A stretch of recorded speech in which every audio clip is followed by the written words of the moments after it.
one's easy. I understand that the gates of Hyrule Castle are being built in preparation for the calamity. At the moment, Sheikah researchers and skilled Goron blacksmiths are working together and have gathered within the castle walls. It's clear to me that Father is taking the threat of the calamity seriously. Short distance north, so...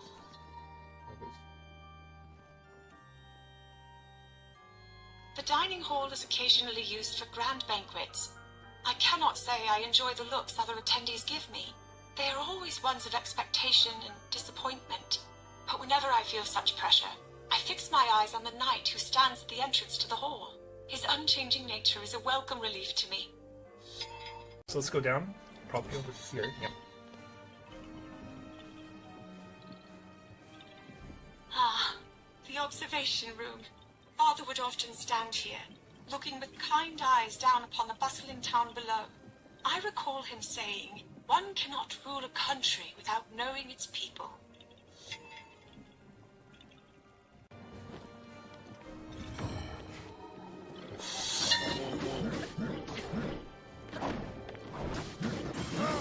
The purpose of a gatehouse such as this is to allow enemy soldiers in, only to seal the entrance shut, cutting them off from their forces before wiping them out entirely.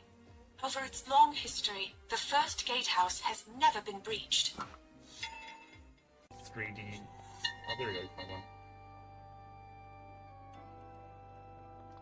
We are fortunate that so many aspiring soldiers have come to our aid from many different settlements. The guards' chamber is so crowded now that the sound of clashing swords seems unending. I, too, must contribute as best I can during these times. Short distance northwest. If the sturdy iron bars are any indication, those who are brought to the lockup must have committed weighty crimes. I don't believe it's been in use for a very long time, so the guards who would normally stand post here have instead been sent to watch over the castle.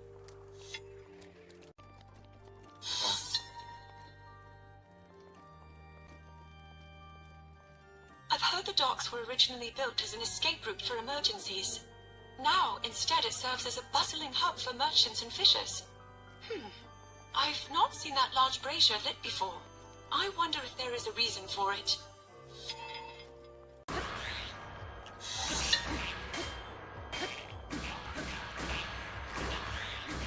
Books from all around Hyrule live here in this library. As such, it is a critical place for conducting research. But Father has forbidden entry.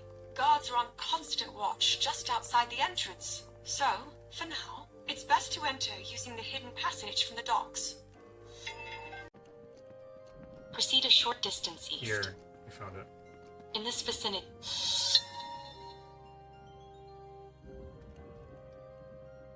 The throne room sits at the center of the castle, and is the site of many official events. Father would take the throne to the left, and Mother, the one on the right. Her throne remains unchanged and untouched since her passing.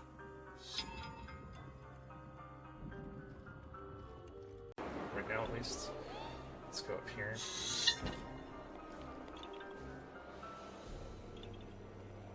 Days begin and end with the toll of this bell. Typically, it is heard throughout the castle and the town below. In the event of an emergency, however, its tone rings loud and clear all through Hyrule.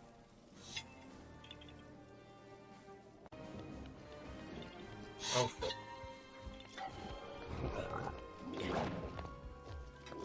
Despite the lovely bed prepared for me here in my room, I cannot remember the last time I was able to sleep the night through. I suppose it's to be expected. If what was prophesied holds true, there is little time left. Proceed a short distance southeast. Okay.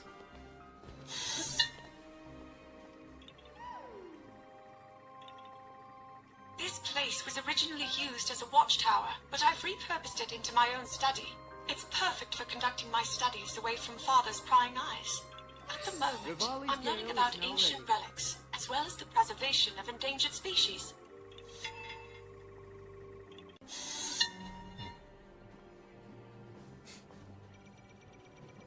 Among the many overlooks, this is my favorite. I remember spending time with Mother here. Back then, Father still laughed. Frequently. I wonder if the day will come when we can laugh together like that again. I don't know. I'll say that at some point. Beyond the moat bridge lies a prison where those who have committed grave crimes are sent. Ever since I was small, I have been forbidden to cross here.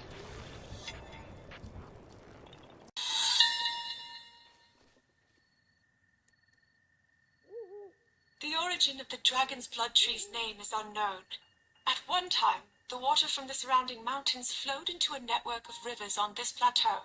Perhaps the water itself was likened to bleeding, the network to blood vessels, and over time, it came to be associated with dragons, thus the current name. Proceed a short distance east.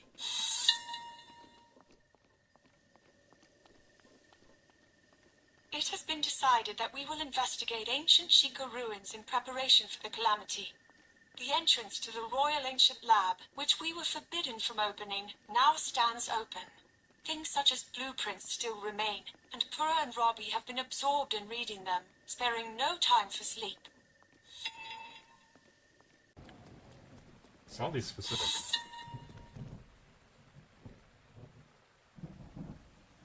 With Dorito and Gerudo coming here to offer up specialty wares from across Hyrule, Marita Exchange is always a lively place. In particular, the fish being sold here are popular among Rito and Gerudo alike. They sell out almost immediately.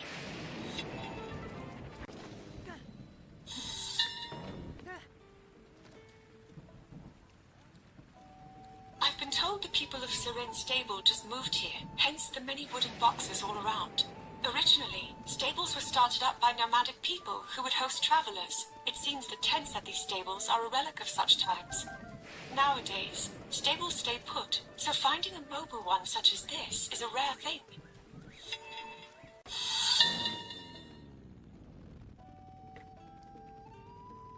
The bridge on the south side of Tanagar Canyon is closed because of deterioration, which means the travelers coming and going from Hebra are funneling here to Snowfield Stable.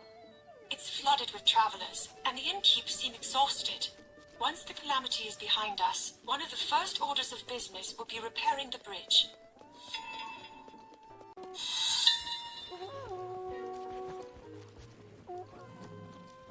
Year after year, more villagers depart from Tabantha village, never to return. It seems the bitter cold is challenging company.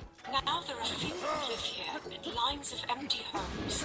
Many of the people who work at Snowfield Stable are originally from here.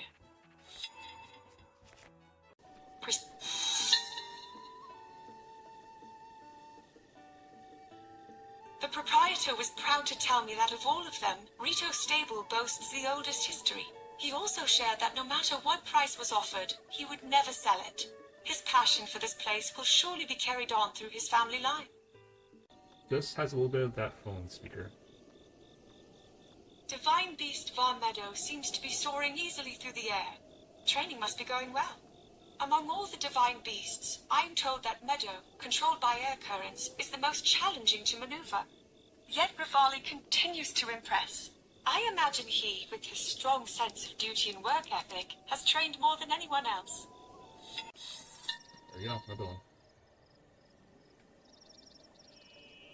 This stone pillar towers overhead in the center of the village. It occurred to me that it may be Meadow's perch, and a frightful image sprang to mind. One of the pillar crumbling beneath the weight of Meadow. However, this divine beast is far lighter than it appears as compared to the others. My concerns, ultimately, are unfounded. Cool.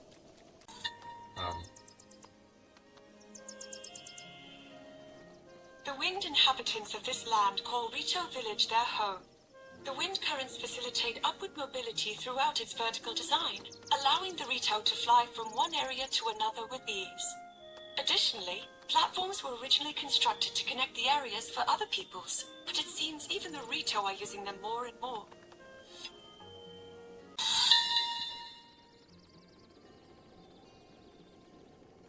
Rito fabrics are high quality, making them popular at the exchange.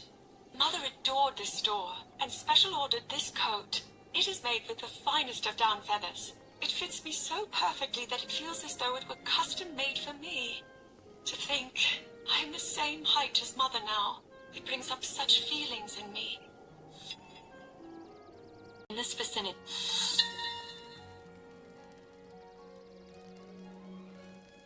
It tends to be their fabrics that garner attention, but the Rito have the best woodworking techniques in Hyrule as well. From their serving dishes to their structures, even the very framework of their village, the Rito have made everything from wood. I'm told the way they transport lumber mid-air is quite the sight, and I'd love to see it someday.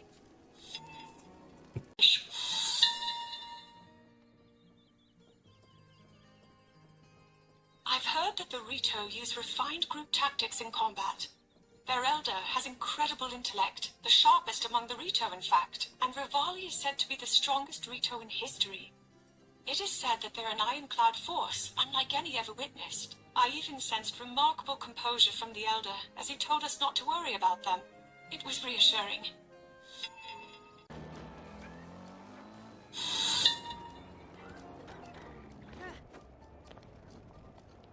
Watching him practice here at the flight range, it is clear to me that he is a truly unique champion. He creates an updraft and then catches it, soaring upward rapidly. He is the only one capable of such a feat, and yet it isn't even what makes him so remarkable. A short distance. Revali brought me to Garflum's secret hot spring, telling me I was overworking myself. Since he can only carry one person, he said he would act as my guard, so Link is waiting at the village. I cannot remember the last time I relaxed on my own like this.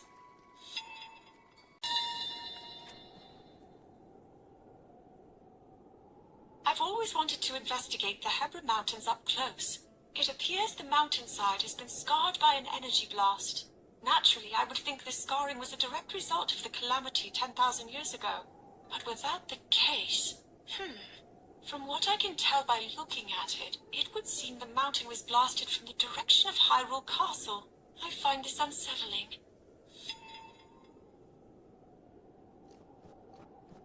Yes.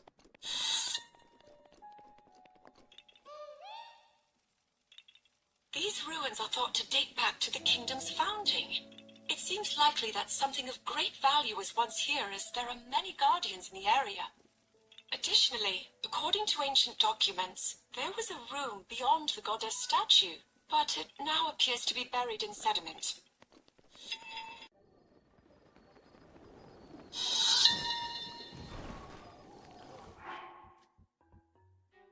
The existence of a shrine has been confirmed here at Typhlo Ruins. Could that darkness act as a test to the one chosen by the sword that seals the darkness? I don't think I can go much further, however. I wonder if I will have to ask him to come investigate. No, I don't want to have to rely on him for this.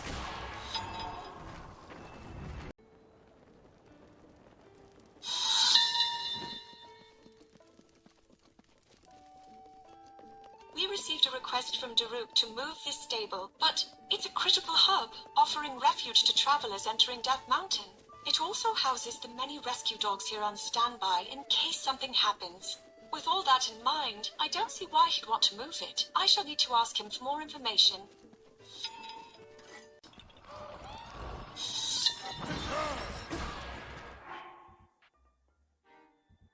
Just beyond the moor of Death Mountain is a scorching region. The heat from the flow of lava can be intense, so intense, in fact, that it can take one's life should they fail to prepare accordingly. My bodyguards forbade me from going any farther, yet it is my duty to keep a close watch on the divine beasts we will be fighting alongside. This mission proves to be exceedingly dangerous.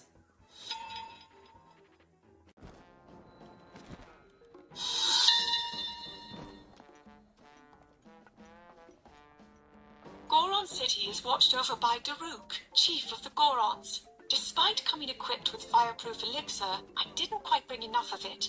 I settled on making more myself, but I was having trouble catching fireproof lizards. The Gorons, seeing my struggle, decided to help me, and, well, now I have enough fireproof elixir to last the rest of my life. Proceed a short...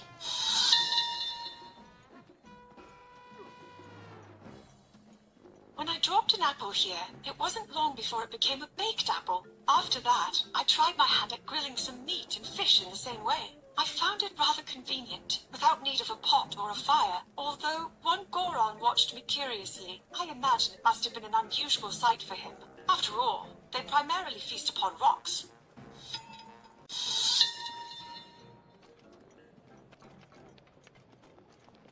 This blacksmithing shop doesn't seem to have a name. I get the sense that the blacksmith himself is more concerned with his skills than he is about naming things. Truly, he is a master at his craft, his stature both grand and indomitable. Without so much as a momentary pause while striking the iron, he proudly told me that he was the very one who made Daruk's boulder breaker. Proceed a short distance northwest.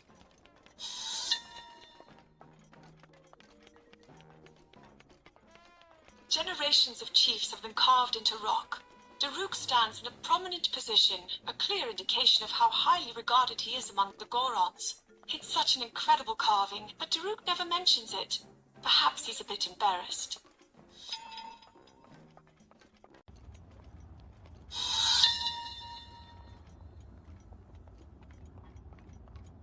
Camouflaged as rock, divine beast Varudanya was concealed in Death Mountain. Then the flow of lava shifted, and Rudanya appeared. It could be mere coincidence, but no, perhaps it has awoken on behalf of all of us, sensing the return of the calamity.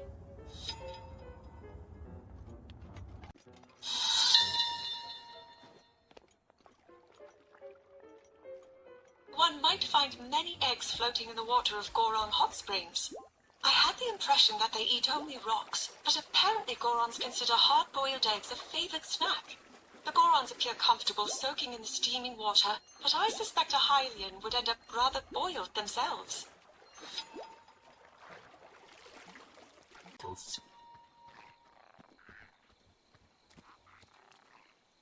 These stone monuments erected along this path detail the history of the Zora and King Dorephan's words. Thus far, only 3 have been made, but once the rest are completed, travelers will be able to learn even more about the Zora.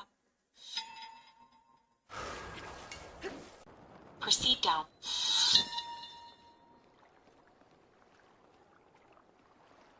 Divine Beast Varuta is named after the Zora sage. I wonder if it was submerged in water by the King of Hyrule when the reservoir was made.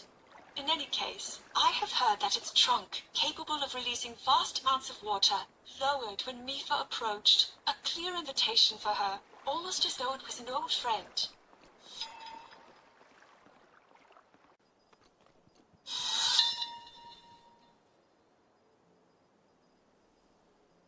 The land of the Zora, known as Zora's Domain, is home to the champion Mipha and the guardians of the Great Spring. We have a long history of cultural exchange with them, dating back even further than 10,000 years ago. This promenade is a testament to that long-standing relationship between the Zora and Hyrule.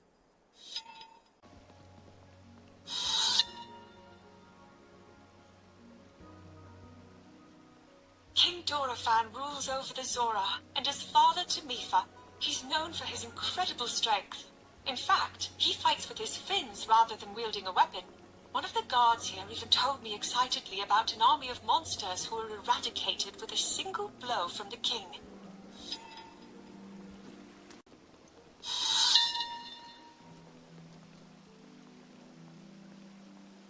This depiction of Mipha is truly exquisite, though that is hardly surprising. Zora's Domain is home to talented metalworking artisans after all.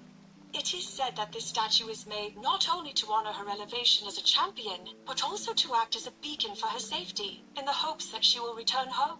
She was embarrassed by it, however, and has asked King Dorephan to move it somewhere less prominent once she completes her duty.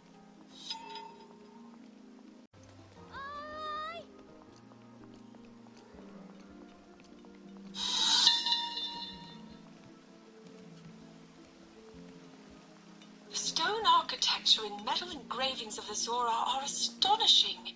Truly, the village itself is a work of art.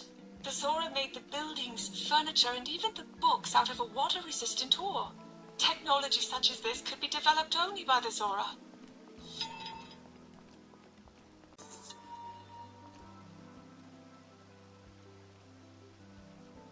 beds in the Zora Inn are hard and apparently quite unpopular among travelers. The owner consulted with me about it, saying that since Zora sleep in the water, they aren't sure what makes a bed good or bad. I offered a suggestion of creating a bed that's akin to floating in water. That may have been too unrealistic. Please proceed.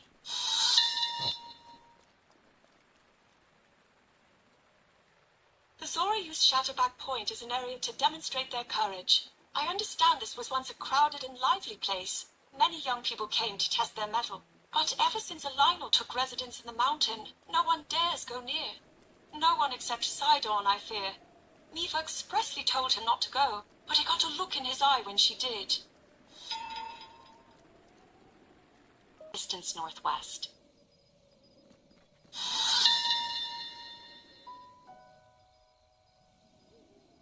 Here in Gaponga village, they're working to make it possible to manage horses with just a few people. This would be achievable by using the small islands scattered about the Nehru wetlands as stables. There's a grassy field at the village's entrance where the horses seem to be living at ease. And the villagers here even told me my white horse is beautiful.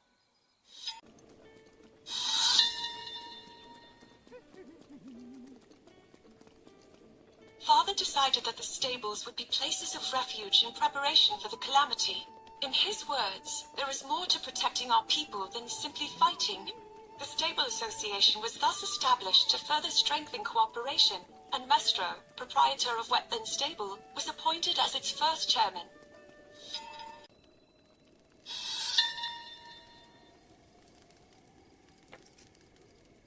Gerudo Canyon provides the only path leading to Gerudo Town. It seems monsters have made the former quarry into their base, and even the Gerudo, who are intimately familiar with the land, stay exclusively on the main road. Urbosa warned me countless times to exercise the utmost caution when traveling through here.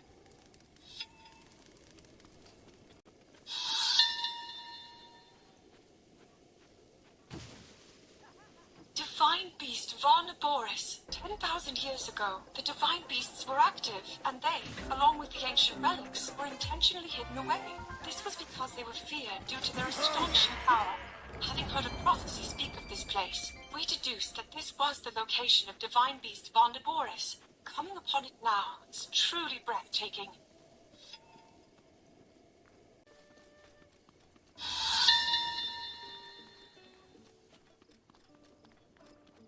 Trade with Gerudo Town is going well, but apparently there is no end to the traveling merchants meeting with disaster in the canyon.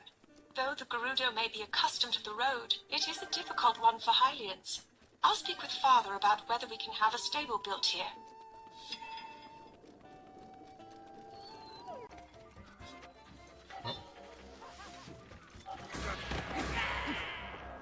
Here in Gerudo Desert, the temperatures vary wildly, enough so to be life-threatening. In addition, traveling across the sand by foot is challenging. These conditions certainly explain the strength of body and spirit that the Gerudo possess. Which has me thinking, while Mother was prone to illness, she would often visit here, despite the harsh environment.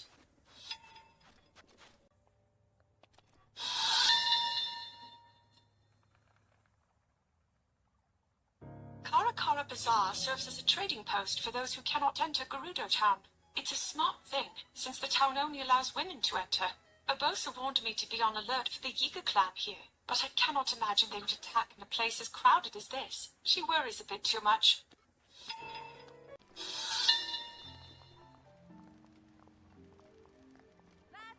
Gerudo Town is ruled over by Urbosa, and is also the largest oasis in the desert. The buildings look as if they were carved out of large boulders. Quite sturdy indeed.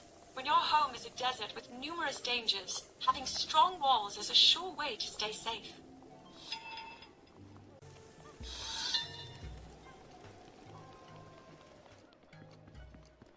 Chief Urbosa has made the decision to offer the Gerudo support in subduing the calamity. She and I have been close friends for a long time now, but the conversation leading to this decision was the first time we spoke as formal representatives of our people. She is as transparent as always in her motivations, to protect those she cares for. And this is also why she is so trustworthy. Or whatever, dude.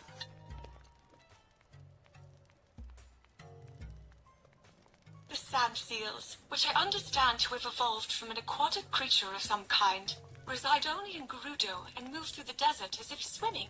The Gerudo use them as a means of transportation. However, they are quite difficult to handle. Without Urbosa's training, I might never have been able to maneuver one.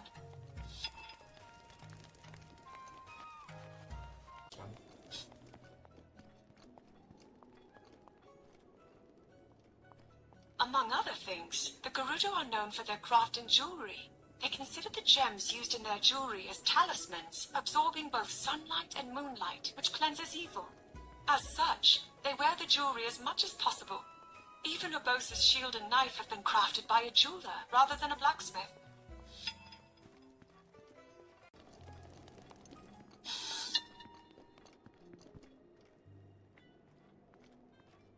The Noble Canteen's famous cocktail is known as the Noble Pursuit. Gerudo preparing to seek the vow of their dreams drink it for good luck.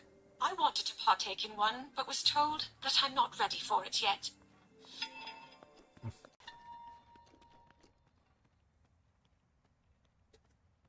The North Gerudo ruins are the largest in all of the desert. Based on a sizable quarry and numerous ruins scattered about Gerudo Highlands, it appears that Gerudo Town was once quite large. I've heard that this area of the town was destroyed by a rampaging Molduga employed by a tyrant, but it is merely a theory.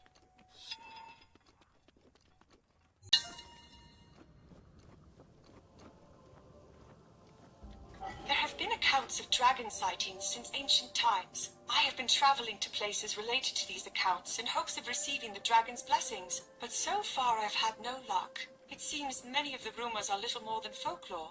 As such, I thought that people were likely mistaken about seeing a dragon here in Gerudo Highlands, but the way the snow has been disturbed, it does appear as though a sizable creature moved through it. Perhaps this is the dragon's path. Am I gonna need to?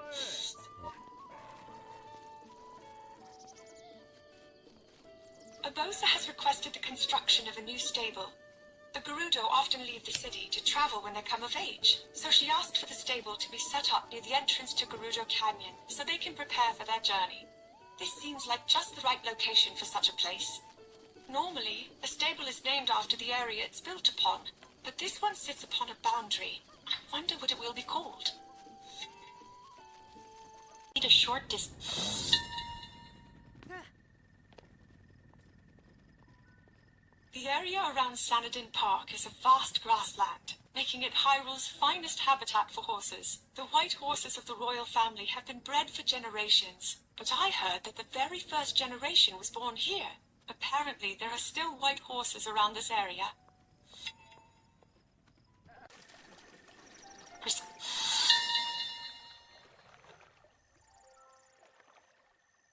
There are only 2 cherry blossom trees in Hyrule. They have been referred to as the Father Tree and Mother Tree. I imagine this is because the cherry blossom trees are sometimes worshipped for their supposed ability to purge evil spirits. Satori, who is said to live on this mountain, may be a protector of Mother Tree, sent by Father Tree. Proceed a short distance.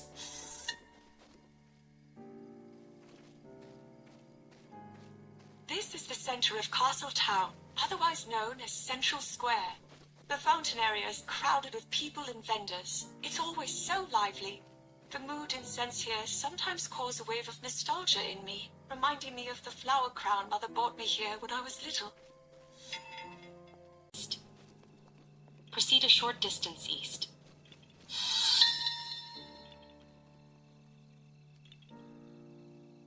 Hyrule Cathedral. When I was small, I used to imitate how Mother prayed when she came here. I should have watched her more closely. Or, no, perhaps instead, I must find my own prayer.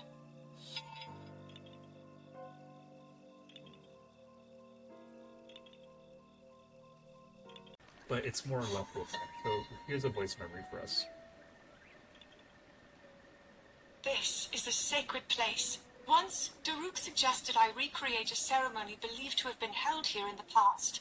The knighting ceremony, for the one wielding the sword that seals the darkness. It did not go well. Urbosa tells me I should look the knight in the eye, rather than looking at the sword.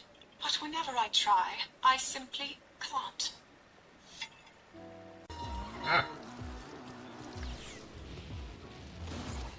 It is said that Hyrule Forest Park began with a single tree planted by the first king and queen of Hyrule. Since then, a tree has been planted each time the throne has succeeded, and now they make up this thriving woodland.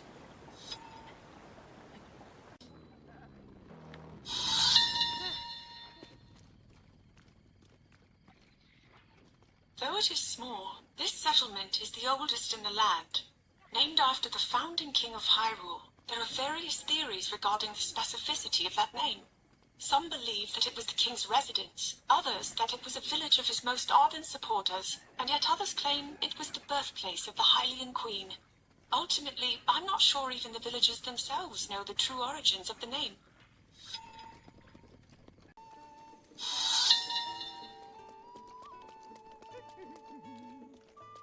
The proprietor of Woodland Stable was deeply moved by how beautifully ornamented Mother's horse was, and is now studying techniques for adorning them himself. He even braided my horse's mane to match my own braids. Mother's care for horses lives on in this way. It fills me with joy to see it.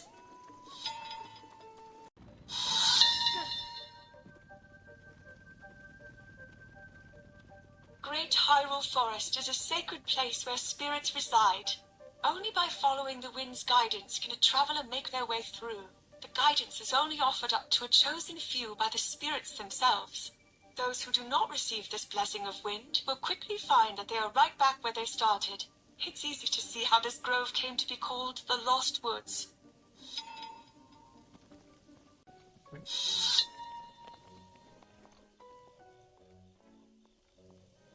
When I heard Father announce that the knight chosen by the sword that seals the darkness was Link, I felt anything but calm inside. Whenever I hear that name, an anxiousness sets in. Even more challenging are my feelings of envy toward him. I wonder if there will ever be a day when I can look him in the eyes. Proceed east and upward. In this vicinity,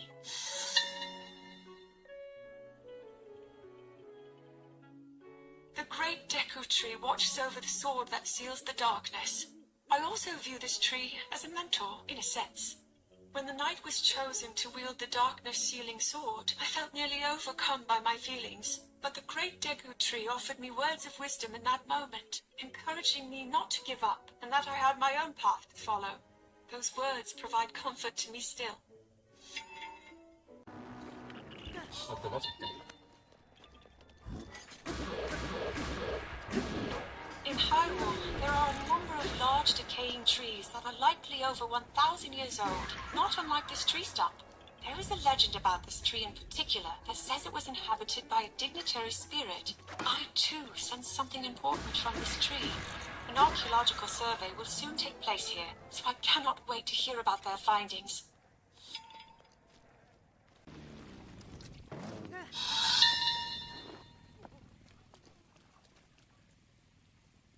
Hyrule Castle was here on the Great Plateau in ancient times, and is still under the protection of the kingdom. Father has decreed that the people are free to worship at the Temple of Time. Barring that, however, only the royal family may enter here. I imagine that is because the royal family still has many connections to this area.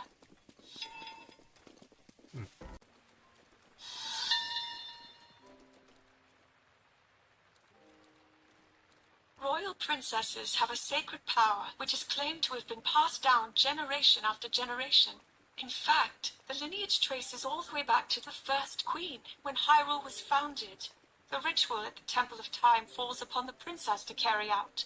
But do my prayers even reach the goddess when my powers have yet to awaken?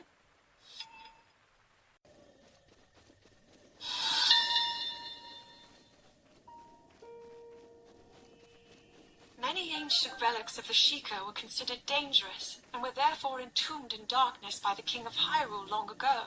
In particular, the Shrine of Resurrection was considered especially dangerous, as it controls people's fates. It was kept under close watch by the royal family. Now that recent investigations into the divine beasts have revealed that this shrine was built in preparation against the calamity, however, we should move forward with its study.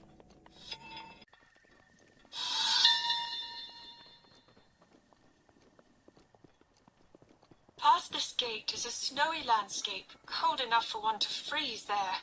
The area is a place where heroes can test their skills, but the landscape is clearly not a natural phenomenon. Perhaps some ancient technology we have yet to learn about is being used here. East and southwest. In this vicinity. From here, you can see the Great Plateau, or rather, Hyrule itself. At the castle, we are king and princess, but while here, we were father and daughter. It was in this place that I learned about everything from paragliders to cooking. I still remember the feeling of the warm doublet father wrapped around my shoulders. Proceed.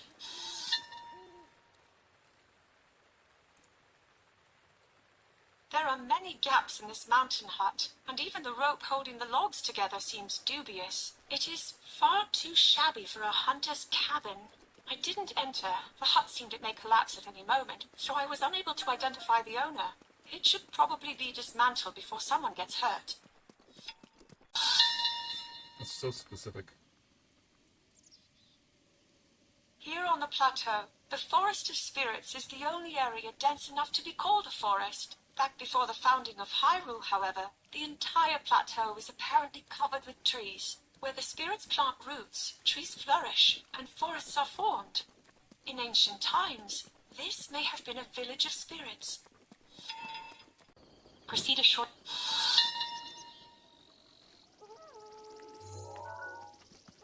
When I first saw a hot-footed frog at Hopper Pond, I couldn't take my eyes off of it. I came here every day to observe it. Mother's face grew stiff when I showed her the frog, though she never expressed outward disdain for them. She probably didn't want to speak poorly of something I liked.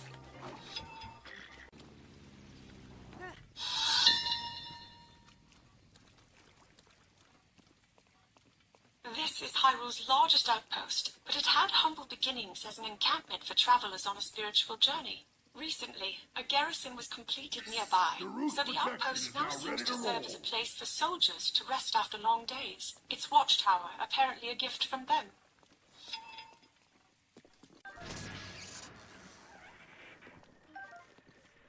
In addition to protecting the castle, it has become necessary to deploy our soldiers all across Hyrule.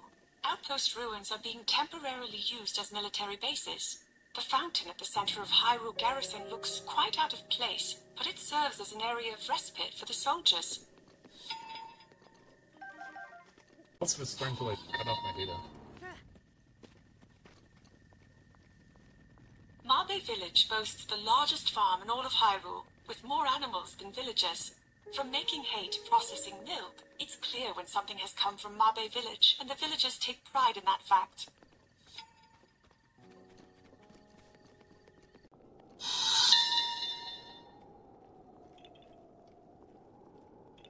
The captain of Akkala Citadel was quite proud to tell me how its defenses are even more fortified now, with the brand new cannons installed. He also detailed how the bridge at the entrance is a simple structure which can be quickly removed in case of enemy advancement. It's clear why the citadel is considered impregnable.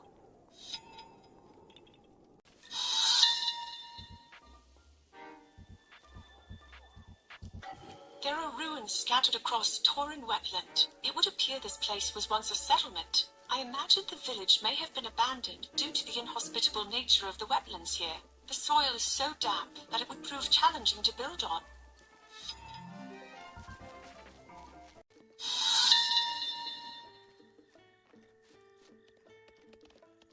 At Pura's urging, South Akkala Stable was built. It seems she gave the stable owners many sheep to celebrate the opening, so now the grounds are filled with them. There are more sheep than there are horses here. I have to wonder, why sheep?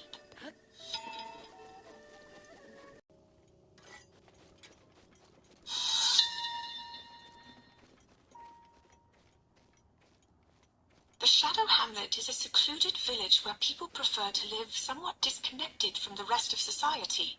Many in Hyrule do not even know this place exists. I at least knew the name, but I had no idea it would be like this. I came to warn the people here about the calamity, but they turned me away.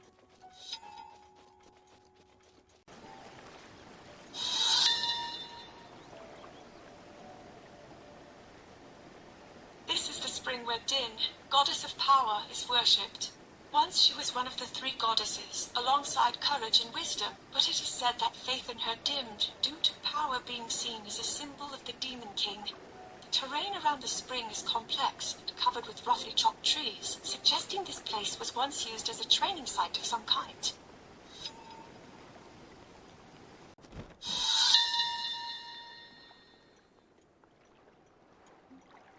The buds are swelling and look as if they might bloom at any moment. These flowers submerged beneath the surface of the water have been considered prophetic since ancient times. Their blooming is said to herald natural disasters. Perhaps they sense the evil spirit of the calamity.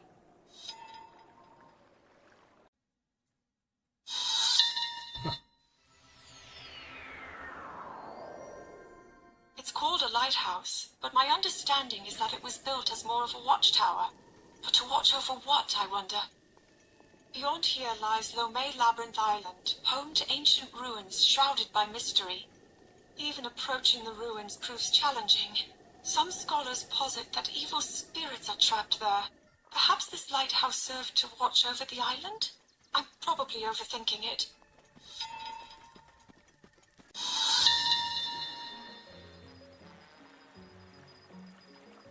A goddess statue stands alone in the center of a large basin here. The ground is loose due to water saturation. The surrounding area probably collapsed, leaving this space behind. Perhaps the goddess statue is enshrined here as a means of preventing further damage. Although, I wonder, is this place instead protected because of the goddess statue's presence? Please proceed.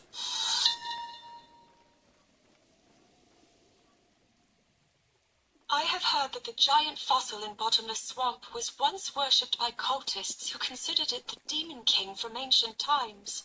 It is said that their blasphemous words against the goddess summoned evil spirits, turning the water impure and changing the very shapes of the rocks to ominous forms. Now it serves as a den for monsters, so setting foot inside is not possible.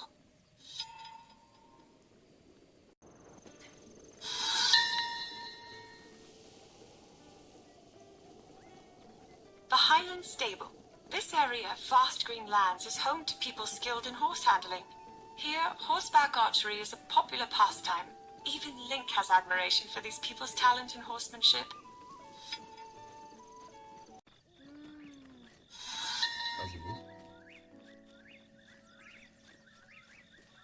There was a time when boars were worshipped as symbols of power. However, I remember reading in literature that the Demon King took the form of a boar, and that, upon learning this, people came to regard them as evil. I checked around this entire area, and all the stone boar statues show considerable damage.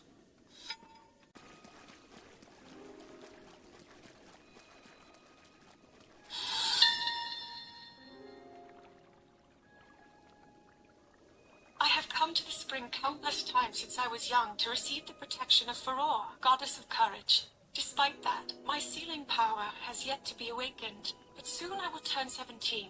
I'm certain that if I train on Mount Lanayru, that will change things.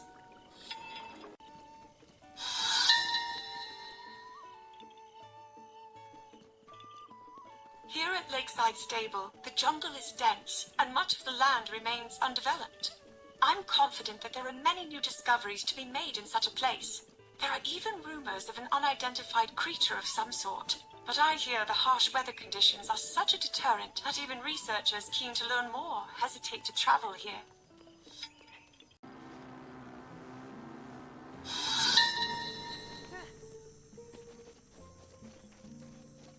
The cove here in Lurelin Village is so lively with its many boats. Even before anyone recognized who I was treated with hospitality and warmth. The villagers served me a dish with an exquisite, vibrantly colored fish. You cannot find such a fish anywhere around the castle. Everyone here is so cheerful and kind. Spending time among them, I was able to forget the current hardships, even if momentarily.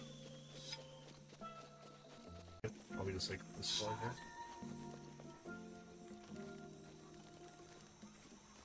I'm told the houses of Lurelin Village were built by shipwrights, so they're as sturdy as ships. Perhaps that is a tradition among fishing villages. The head of the village told me, however, that there are fewer and fewer shipwrights these days, and it may be challenging to rebuild if the existing homes were destroyed.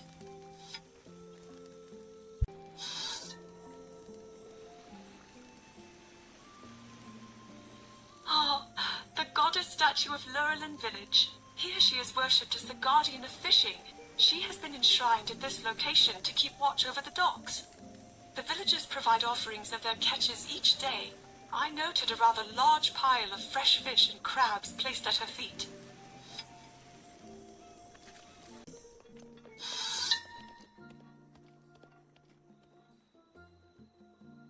Occasionally, while out fishing, the fishers will find treasure chests that have sunk into the ocean floor. They enjoy playing a game wherein they attempt to guess the chest's contents. Everyone who plays takes the game quite seriously, as the rules include that guessing correctly means that person keeps whatever is inside the chest.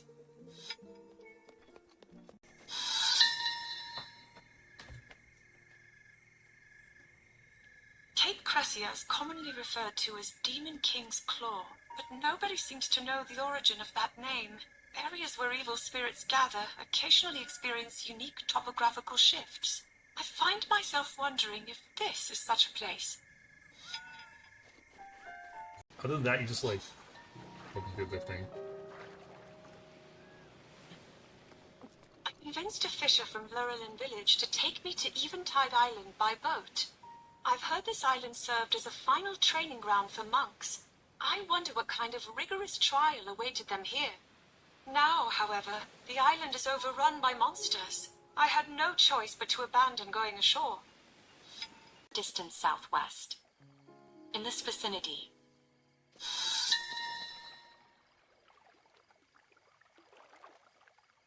Tuft Mountain is a destination for many mountaineers. It's also known as the Matchmaking Mountain.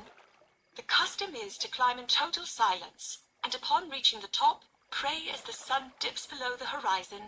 I set out to climb the mountain myself, but I was stopped by Link, who observed how very steep it is.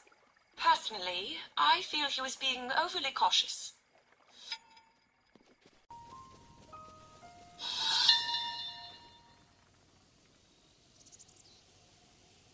Daya Lake is artificially created. It is said that long ago there was a great drought that threatened to dry up Lake Hylia. So Daya Lake was created as a reservoir, just in case. The name Daya stems from the name of the village that the lake has flooded.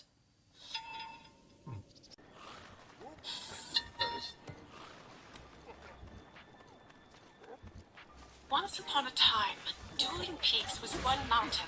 There are a few prevailing theories about its unusual split. Some posit the split was a path carved by a dragon, while others say it was caused by a great tremor beneath the surface. Personally, I believe it to be a scar on the mountain caused by the battle against the calamity 10,000 years ago. Of course, there is no way to confirm my theory at this point.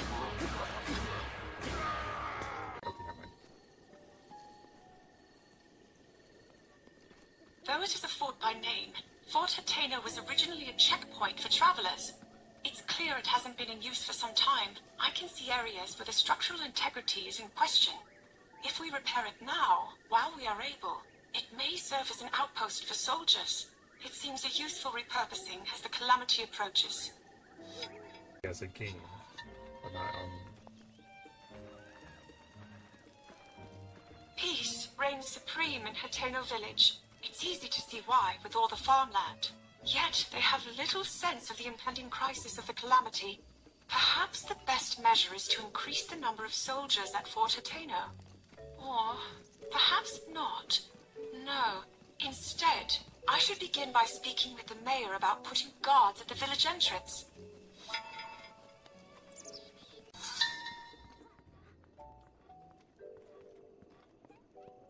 There is a sign out front that reads Ventest Clothing Boutique, though this is partially covering the sign's original wording, East Wind. Inside the shop, traditional Hyrulean clothing and colorful Hateno-dyed modern clothing is lined up as if in competition with the other. Apparently, the current owner and their predecessor are at odds about differences in the shop's direction. I was pressed about which clothing was better and promptly fled.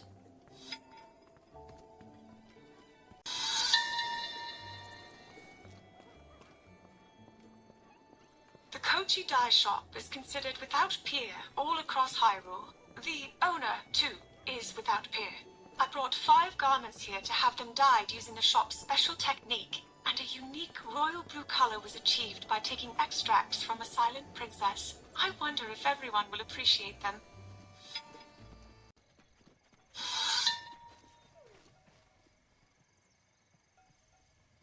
The founder of Hateno Pasture let me try a sample of food that was processed using milk. The subtle texture and mild flavor was so enjoyable that I couldn't stop myself from eating quite a bit of it. I asked to see the recipe, but unfortunately the handwriting was scrawled in such a way that I couldn't make out a single word. Or is that oops the word? Oh, okay. The mayor lamented struggling to find a buyer for this vacant home due to the distance from the village center. I do recall Pura wanting a place where she could devote herself to research without any prying eyes. Like, I know, right? That's what I was surprised. I'm surprised. The view from here is, as ever, unchanging. This place is one of the few I know that remains constant. Am I weak for feeling relief at that? So let me click on food. I've heard stories that if you want to cut ties with someone or something, chanting their name while crossing through the middle of the pond will do precisely that. The pond's shape resembles a heart, and I wonder if the path in the center was created as more and more people walked it, compacting the soil. I hope that malice never forms here.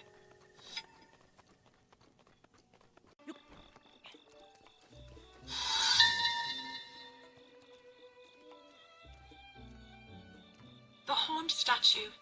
People have long detested it, obscuring its name to history. No one remembers its origin. Its face has a sad expression, almost as if it's saying it doesn't belong here.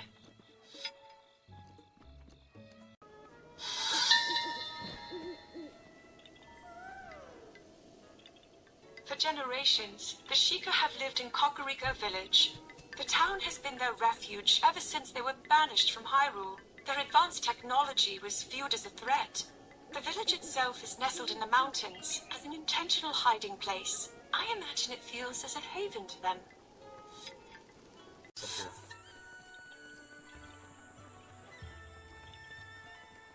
Impa will be the next elder. I am thrilled to see her take up the mantle. At present, she is the royal advisor, however, and is responsible for the internal investigation of the divine beasts.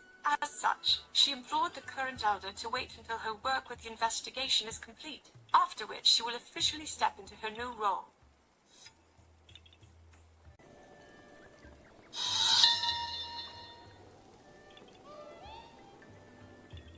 The researchers here are hard at work raising ornamental carp. They were inspired when they saw a beautiful fish called the mighty porgy that lives in the sea to the south. They tell me they're breeding rare carp that were born with mutations.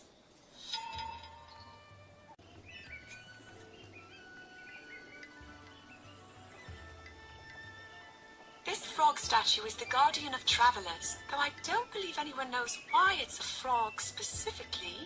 It is fascinating that a group as technologically advanced as the Sheikah would still believe in such symbols of good fortune. Maybe it somehow relates to when the Sheikah splintered after a disagreement regarding the royal family. A symbol of hope to one day reunite, perhaps?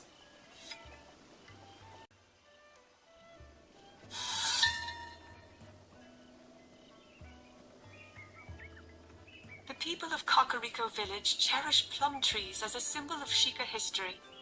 Rejoicing that a dear friend had been blessed with a baby, Impa planted one such tree and ended up covered in mud in the process. It was her wish that her friend's child would end up healthy and happy.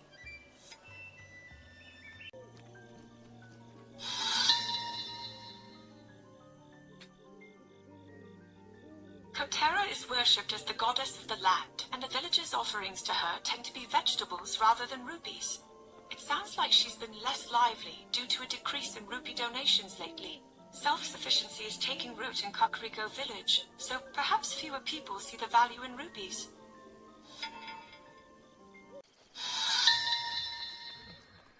Oh.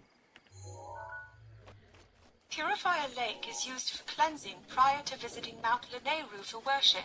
It is a very sacred place, so there are detailed steps which must be followed here. I cannot visit yet because I'm not old enough according to custom. That said, I have practiced the steps many times in preparation for when that time comes. I'm sure I will manage just fine, but perhaps I will practice just once more. Nothing. You guys saw absolutely nothing.